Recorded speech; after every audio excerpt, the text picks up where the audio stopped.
Well, buddy, it's good to see you. Don't get to see you on the podcast as much as we used to, but I get to see you all the time personally, Mhm. so don't really care about anybody else. I get to see you, and that's all that matters to me. We get to hang out and have lunch, but you're always busy with growing the game and alumni relations and everything you and your great team have going.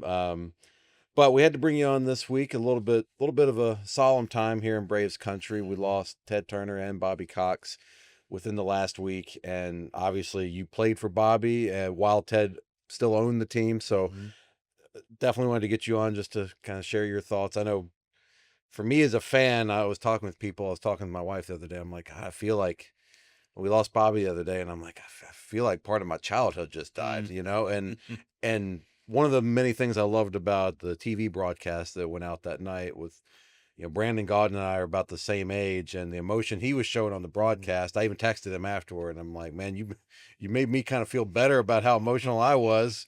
Just and we talked back and forth a little bit, and it's for the same reason. It was like Mhm. that was those memories we have of watching you guys on Ted's Superstation with Bobby right there in the dugout saying, "Let's go, kid. Let's go, kid." Those are special, precious memories, and that's literally like the reason why guys like Brandon and me are in the jobs right now because Ted bought that team, put that team on TV where a guy like me in Virginia, a guy like Brandon in Indiana could watch it. Mhm. And then every night when you're watching it, there's Bobby Cox, number six, the skipper in the dugout. So just you, I mean, starting just what are your we lost them both same week. I mean, just first thoughts on the loss of Bobby and Ted. Yeah, well, appreciate you having me on again. It seems like it's been a while, so glad to be back. Yeah, I'm like you, maybe a generation earlier, right? I would say that I'm a generation Mm. before you. So when I would come home from school, it was the Cubs. I'd watch. At that time, I was struggling with my knees, which we've talked about endlessly over the years. But I didn't get to play. I wasn't playing sports, so I'd come home from school and I would be able to watch the Cubs games because the first time got cable at our house, it was the Cubs in the afternoon, and then it was the Braves at night. So I grew up with Bob Horner and Dale Murphy and Rafael Ramirez and all those great teams from the '80s, but that was my introduction to Ted Turner. And of course, I'd heard about Bobby because Bobby was the GM, but I don't really remember. I remember more, Joe Torre on the field. And it wasn't until I was in the minor leagues with the Braves that I started seeing Bobby, and hearing about Bobby Cox. I didn't have a whole lot of interaction with Ted, but there was those special moments in spring training where he would gather everybody together and we'd have a cookout or something to kick off the season. Got to meet him and Jane Fonda and so it was always interesting. He was a character. I mean, it was nothing but he was always very upbeat. He was a little different, right? He's kind of aloof, but he's the owner, so it's not like you're like, oh, there's the owner over there, and it was great seeing him, but his postseason speeches were the best, and, we've all talked about those, but the one time he would get together and talk to us was during the playoffs, and, he'd come in from the field after the game or before the game, he's in the owner's box, and he'd give us a little pep talk. Wasn't long, but it was always, "Hey, no pressure, just do your best, we're gonna we're gonna have a good time, shouldn't be any pressure on you. I'm gonna make a lot of money anyway, so don't worry about it. Um, and then after the game, we'll go have a beer. So the teams that I was on, he didn't hang out like he did in the '80s. So it got a little bit more professional, I guess. I would have loved to have been, fly on the wall when he was there in the '80s. I heard great stories because our alumni, they're the Bruce Benedicts and Glenn Hubbards and Dale Murphys would tell us great stories about going up to the New York Yacht Club, and the whole team, we'd fly the whole team up and make them wear ties and coats and go in and watch him race, the big boat, or they're not boats, or the Like America's Cup catamarans, and yeah, stuff. the Yeah. America's Cup and all that. So he was so close with the team at that time is that he wanted those guys to be a part of that and experience it with him. The one thing I remember some of the guys saying is that he was an amazing competitor. And they used to do these little games before, and Gerald Chaney tells an incredible story of when, and he was actually on the cover of Sports Illustrated. Ted thought that he could push a ball with his nose uh, to first base faster than one of the teammates could push it to third base. So they had this competition, and the picture on the front of Sports Illustrated is with blood running down his Mhm. face, and that's because the guy pushed the player pushed it. And I don't know if it was Jeff Bennett or what, pushed it like, 4 feet, and then watched Ted, and everybody's watching Ted. He went the whole way because he wanted to win. And they talked about that, whether it was cards or whether it was America's Cup or whether it was just doing crazy games, at the stadium.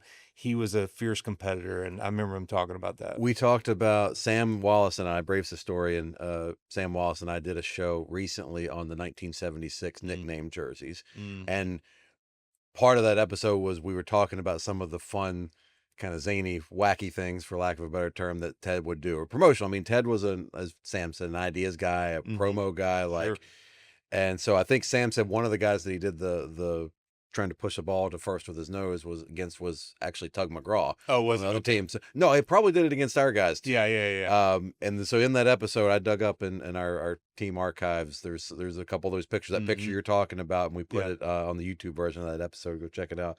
Um, but in the course of that, you're seeing all these pictures of him. I mean, they're having ostrich races, there's Yeah. headlocks, Just like the minor wedlocks. leagues, right? Yeah, like he Cow milking contests the and cow milk. I mean, that was in that episode yeah. too. There's a picture of our his name escapes me right now, but the Braves manager at the time on the field in the pregame Wow. milking a cow, Yeah. which I don't know. You just apply that now, thinking about Walt out there milking a cow Yeah. before they get. It reminds me of the old, White Sox owner Yeah, that had, that yeah, that yeah, guy. Bill Veeck. Yeah, Yeah, and he did a lot of things like that. And I remember as a kid, because he hired a player that was like 3 or 4 feet tall and got him to go up there because he knew he could walk every time. right. And I remember being fascinated by that as a kid because there was a book and all the things that he did with the White Sox. And it was very much like what we see in the minor leagues. I remember in the minor leagues, one of the guys was Mr. Dynamite. And he'd blow himself up. And then he brought his daughter, who was Mrs. Dynamite, and she'd blow herself up.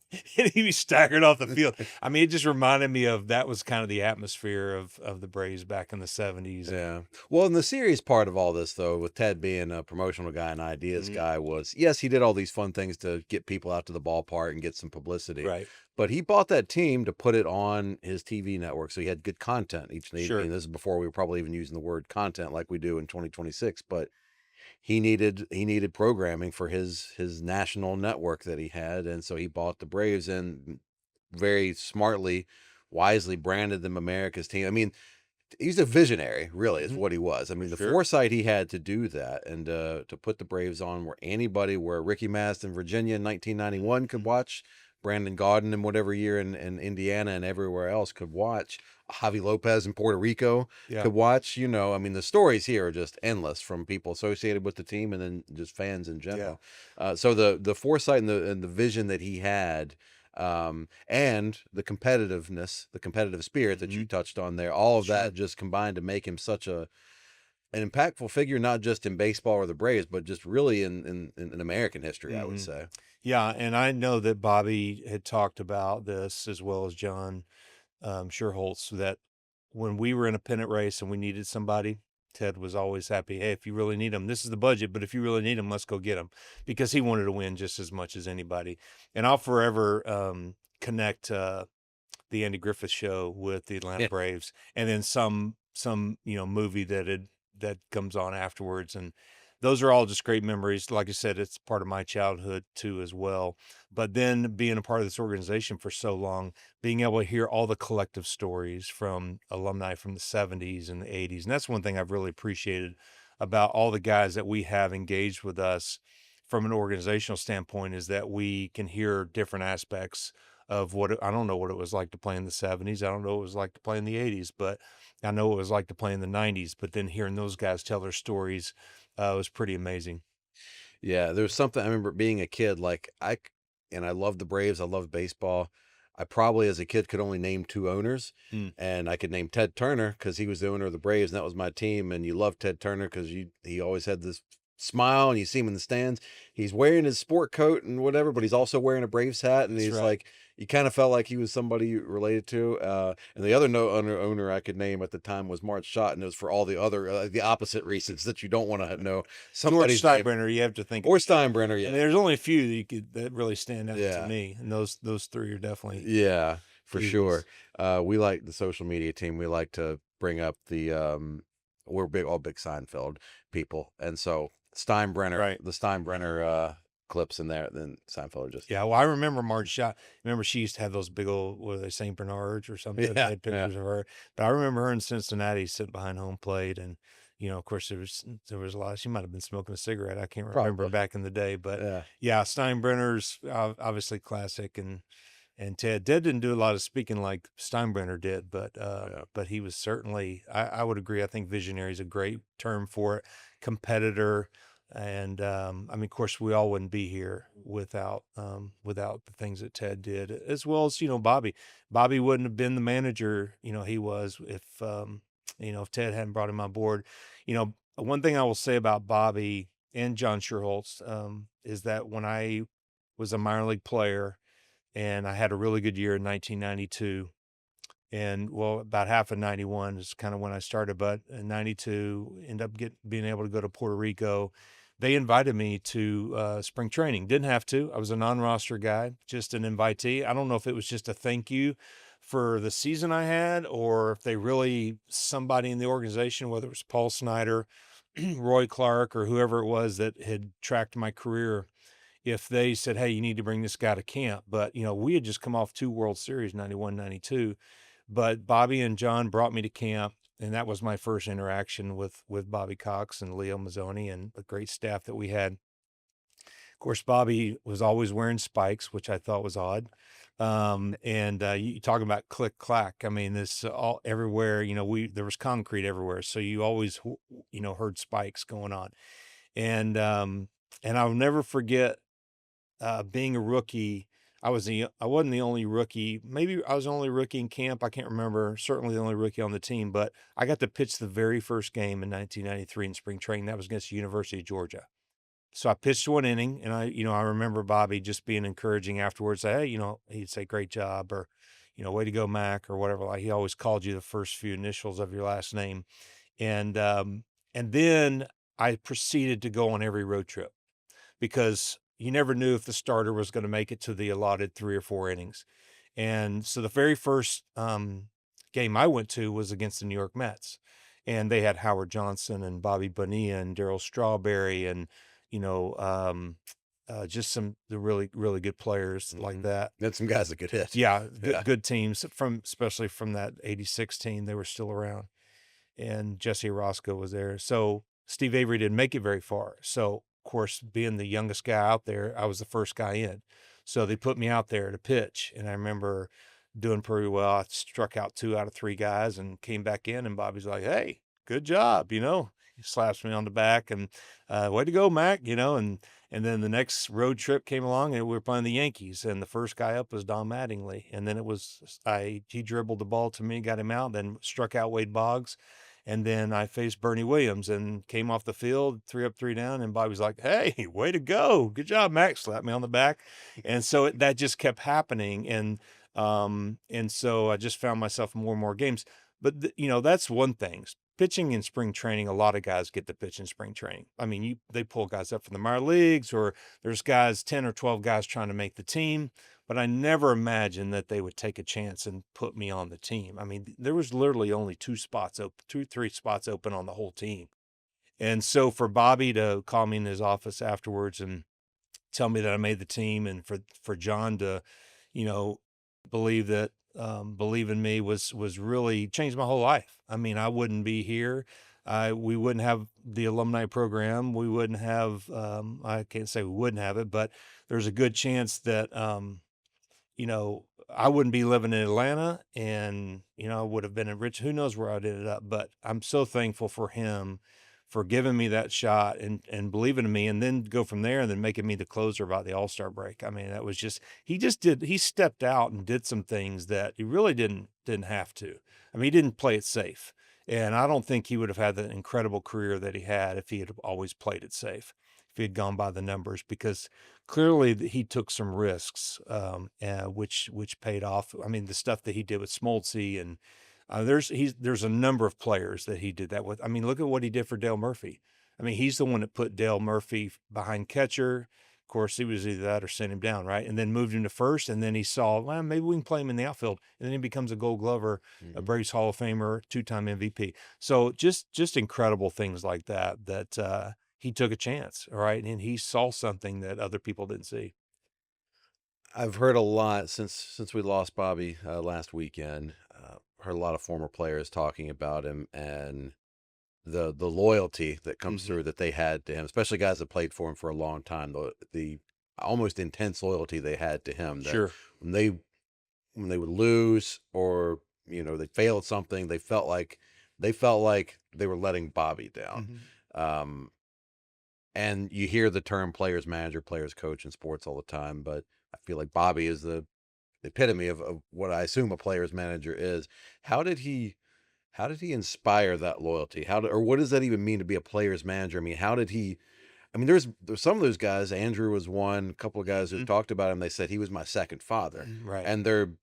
And they mean it. Leo was another one said other than my father, he Sure. was the greatest man in my life. I mean, how did Bobby inspire that kind of loyalty and just that kind of that adoration and love that he had from his players and his coaches? Yeah, there was a lot of consistency there, from a standpoint of how he treated people.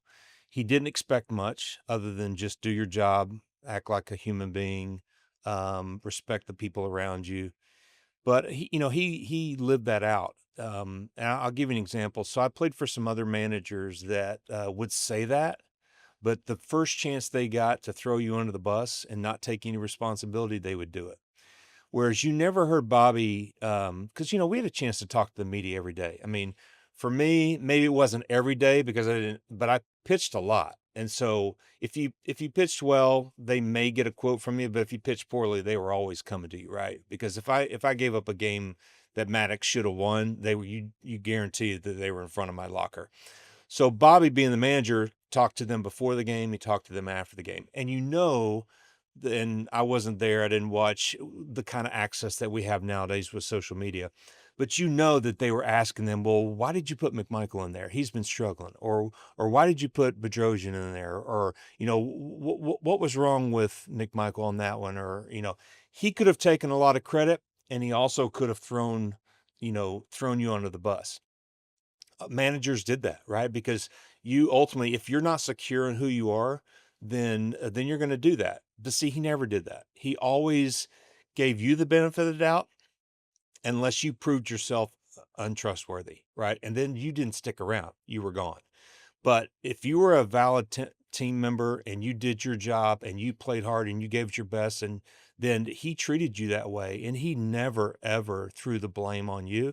He always took it. And so I think guys saw that, not only maybe about themselves. I mean, there was only a few times he could have done that to me, but I saw how he treated other people.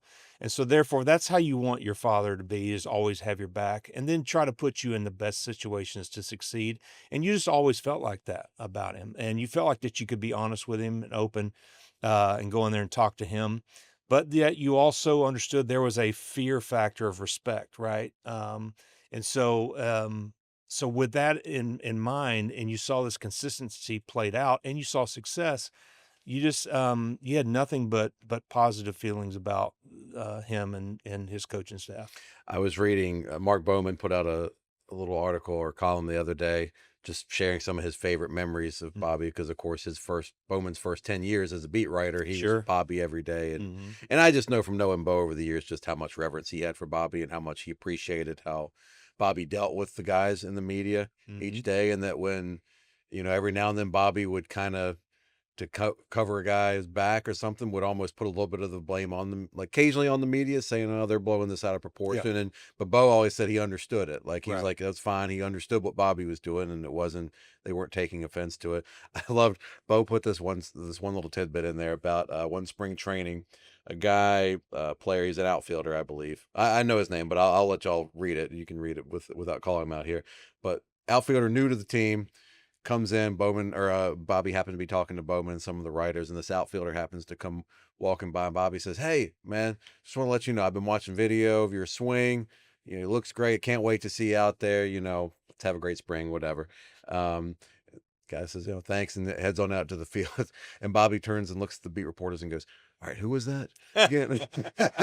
But I love that little story because he was just immediately he wanted this player, the guy, and who, by the way, ended up making the team and contributed a lot that Mhm. year. Yeah. He wanted the first impression of him to be like, "Hey, man, like, Yeah.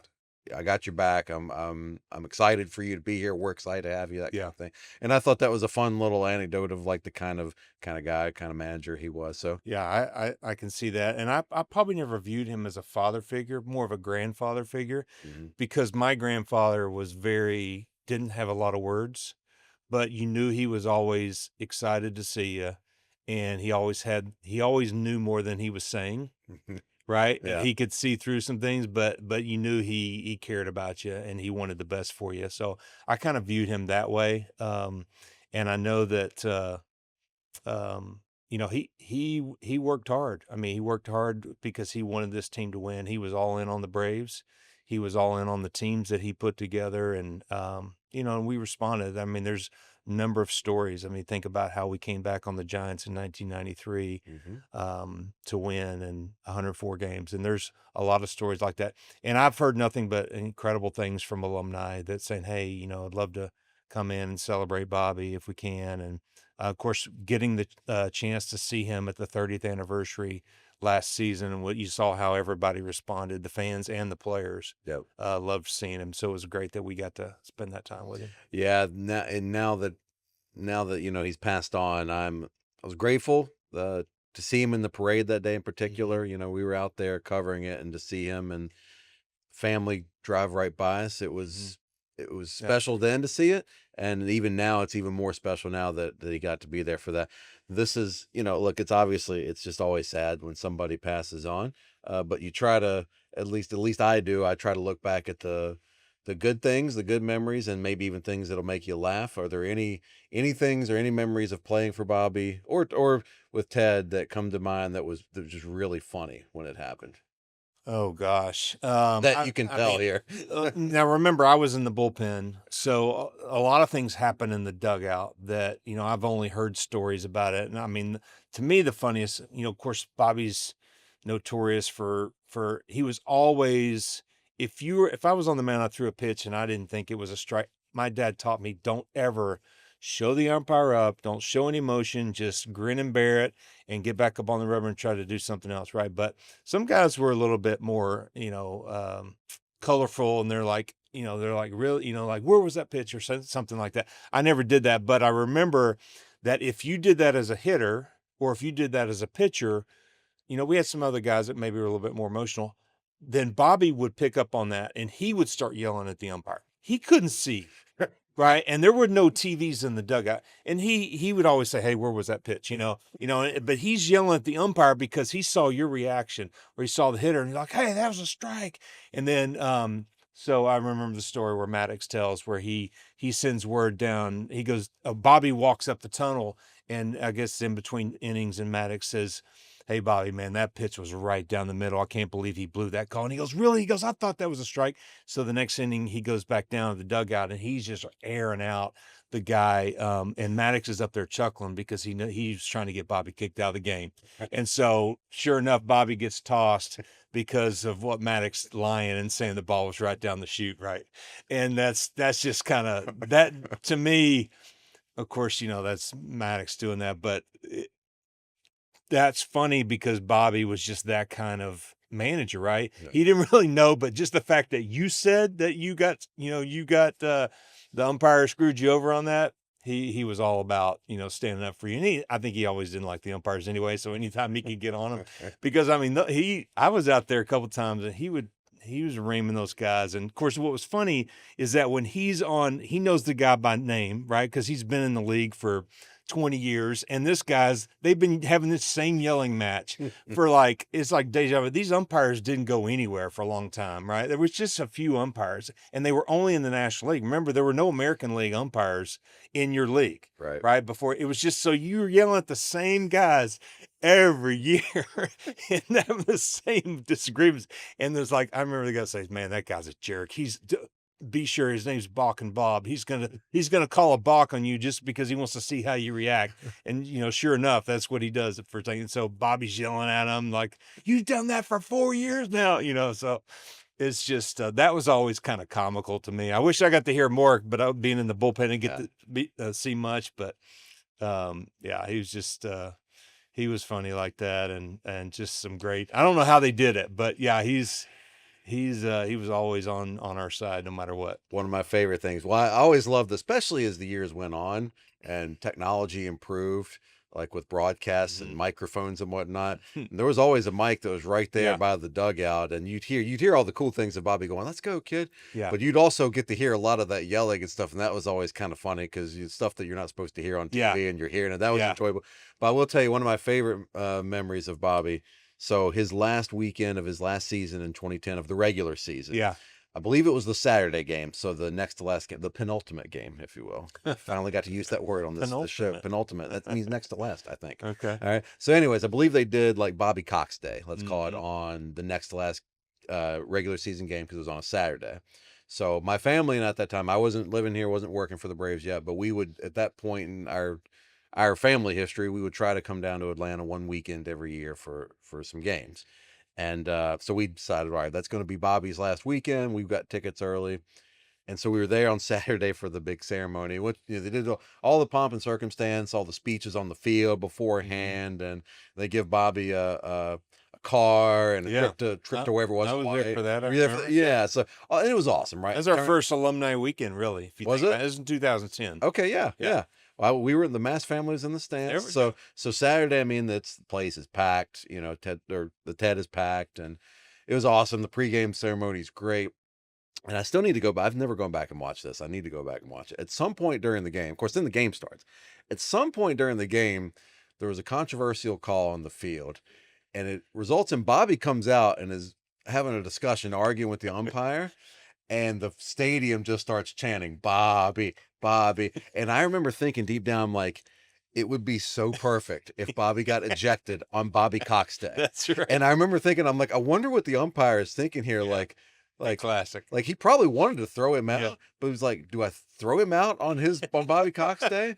And I would have be like, I understand he didn't, as I recall. Right. But how amazing would that have been? Everybody, 50,000 people were in that place for Bobby Cox on Bobby Cox Day, and we were all rooting for him to get ejected on Bobby Cox Day.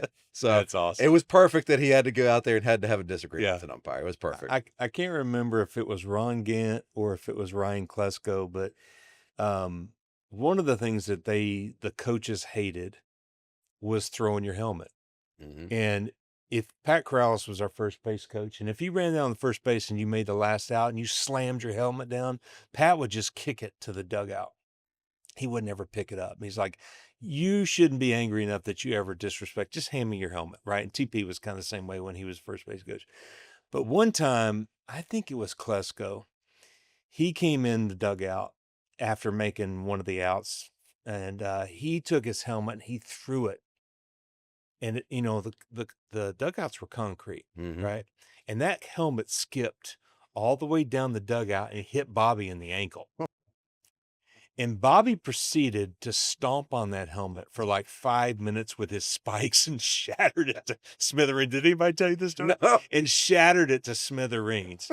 And Fusco was on the back, just sitting like that. Because that was just something that one of those kind of unwritten rules, just hand your helmet to the coach. And when he flung that helmet down towards the bat rack and it hit Bobby, everybody was like going, "Oh my gosh." And he just stomped on it. It was funny. Oh, I love that. You know what? That's a perfect spot to end right there. Ending with laughter. That's the way we should end it. Well, buddy, thank you for coming by. It's always good to see you. And we'll do it again soon. And we'll do it on a happier time for the next one. So, all right. Sounds good. Thanks for having me on.